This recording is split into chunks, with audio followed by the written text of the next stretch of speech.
Honoré jury, chers membres de la Golden Team Haïti, chère école participante, cher public, amis internautes, bonsoir.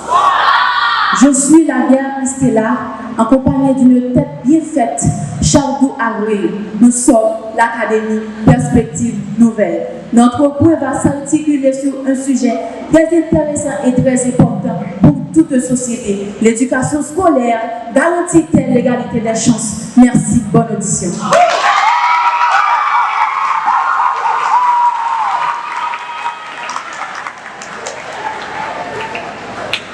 Merci, Stella. Cet après-midi, notre point va s'articuler autour de grands points. Et c'est une chose très importante pour toute société. L'éducation scolaire garantit-elle l'égalité des chances?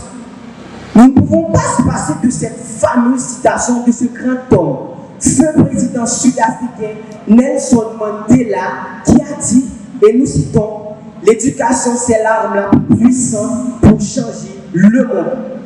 Et nous savons que l'éducation est un facteur essentiel de développement de chaque être humain, tant sur le plan social, culturel, économique, quelle que soit son origine. À la lecture de ce sujet, nous étions frappés tout d'abord par le mot garantie, qui est considéré comme l'action de garantir. C'est ce qui va permettre à quelqu'un de rendre certaine la réalisation de quelque chose.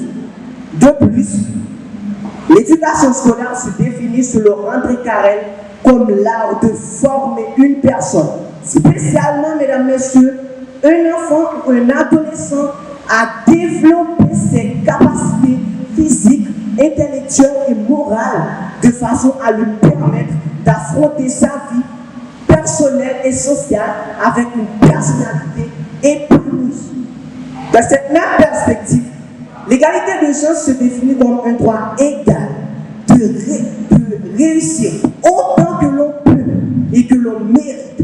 En ce sens, l'éducation est-elle la seule garantie de l'égalité des chances?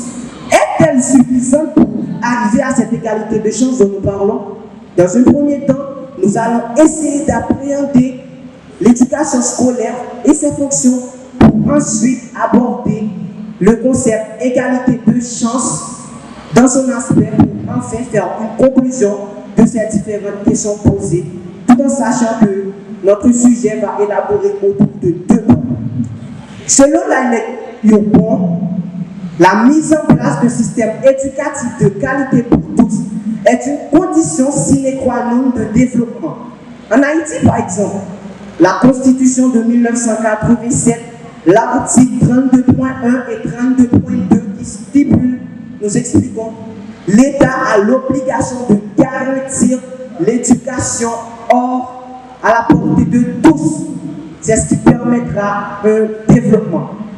Nous voulons prendre le développement, non pas dans un sens collectif, mais dans un sens individuel. Chaque personne atteindre un niveau de développement pour sortir dans la pauvreté.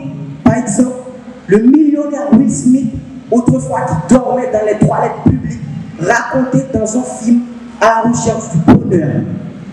Écoutez bien, nous ne voulons pas attirer l'attention sur les causes de ce développement, sur les causes de ce développement, en somme, nous pouvons dire que un chemin existe pour sortir de la pauvreté. Quelle que soit votre origine, votre famille, votre rang social, sachez que le meilleur est en chacun de vous. Vous pouvez atteindre vos rêves, vos objectifs par l'éducation.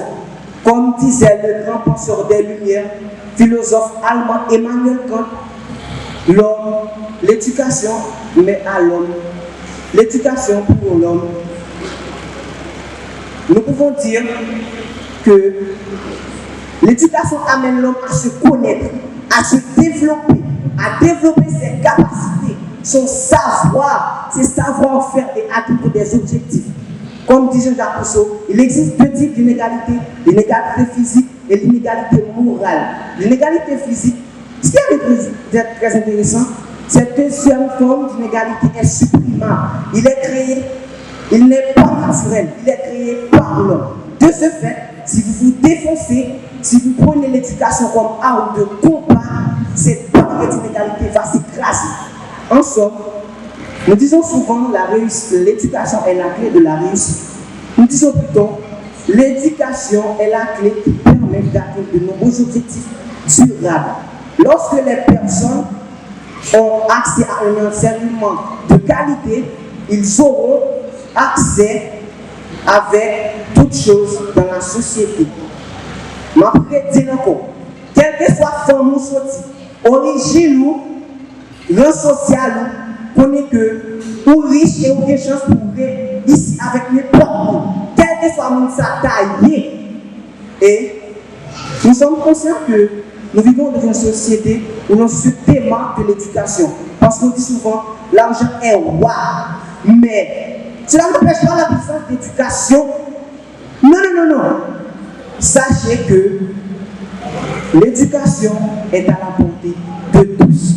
Et celle ça me connaît, on peut toujours dormir pauvre ou lever riche, mais on ne peut jamais dormir soi pour lever à connaissance. On ne peut jamais faire. Et sachez, tout simplement, affirmer que l'éducation garantit l'égalité des chances.